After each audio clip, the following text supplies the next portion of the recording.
Ready whenever you guys Okay. are. Hello, everybody. Dr. Darryl Boston's from Barrie Chiropractic and Health Services Center, and my good friend Krista. from the front desk. We've started this process of sort of a ask the doctor, I guess, sort of format within the office. So this is a great question. Krista was asked this question the other day. So what was the question? Mattresses.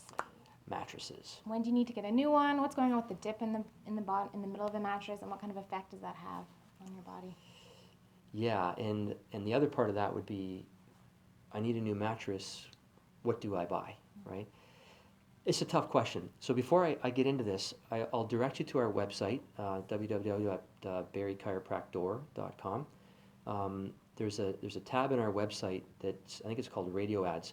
So a few years ago, we recorded a number of different public service announcements. So there's one there on mattresses, I believe it's called Mattress Mayhem. So Clever. you'll get some information there. Deciding when to get a new mattress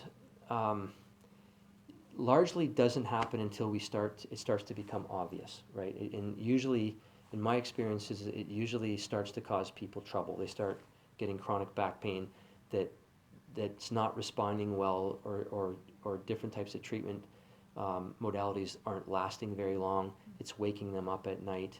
They're having stiff mornings. So one of the best ways you can tell if your mattress just isn't working for you anymore is to spend a couple nights sleeping in your spare bedroom. So if you have a spare bedroom, go sleep in that for a few nights. If you have a better sleep without any problems, not looking so good for your mattress. Or if you're away for a weekend at a hotel, or you're visiting friends or whatever, that's a good time to kind of pay attention to see if maybe there's a difference. Other than the obvious, of course, that dips or malformations in a mattress, they really should be replaced. And then not too distant long ago, they used to sell mattresses based on how long they would last. So there's 5-year, 10-year, 20-year mattresses. They don't really do that anymore, so it's difficult. That said, choosing the right mattress can be a real burden because it's an expensive investment. They're very expensive, and you don't always get what you pay for. Unfortunately, mattress brands aren't always named the same. So, for example, if I was to buy, a chiropractic model mattress, Krysta, so chiropractic brand Krysta model, at one store, and the same chiropractic brand Krysta model at another store, you'd think it's the same product, but they aren't always, which makes it really confusing for consumers. What I will say is that people that sleep on their back generally need a softer mattress. And by the way, if we've had this conversation behind closed doors, you know that you really should be sleeping on your back. It's a lot more of a neutral place for your spine.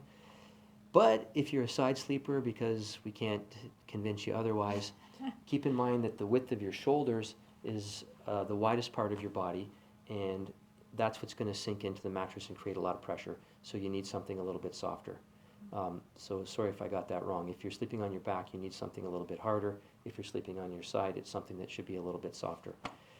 What I will say is that of all the people over the years that have bought mattresses and within the first 6 months, say, realize that the mattress just isn't working for them, every single one of those people had pillow top mattresses.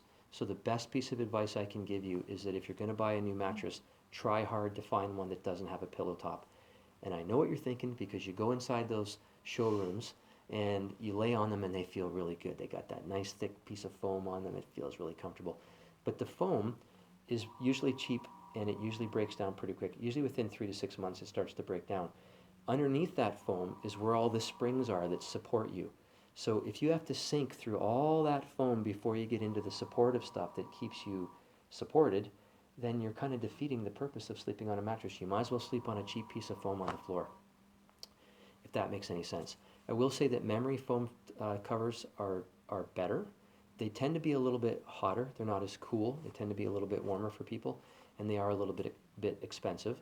But I know lots of people who have been able to kind of salvage their mattress by buying a memory foam mattress cover. And a shout out to Costco. I know that they sell those mattress covers. They're not cheap. They're $150 to $200 depending on the size of the mattress you have. But I know that it's helped people sort of salvage what they have, at least in the short term. The other thing that I will say is that Latex mattresses have kind of hit the scene in the last 10 years. They are breathable and they don't have a memory. They tend to be a little bit expensive too. They're super light too, but they tend to last a long time. So the next time that you're in the market for a mattress, I would suggest you look at the latex mattresses. Otherwise, the best thing to do is to shop around. Don't buy a mattress the first place you go. Try to gather information from the salespeople. There is some great information out there, and they're always, updating their products and making better products. So the better educated you are, the better decision you're going to make. And lastly, I would suggest that you buy a mattress from a place that has some kind of a take-back guarantee. So sometimes you get the mattress, feels good in the showroom, and after 6 months it's not working out. So there's some really good companies around that will take the mattress back and give you a discount for an exchange. So those are the things that I would look for if you're looking for a mattress. Good to know. Thanks so much, Dr. Darryl. That help? That's great. As always, we welcome your questions and comments. We would like to expand this forum of answering questions for people. So if there's anything that is of interest to you, please let us know. Talk to the girls at the front desk, and we appreciate you being a part of our practice. Bye for now.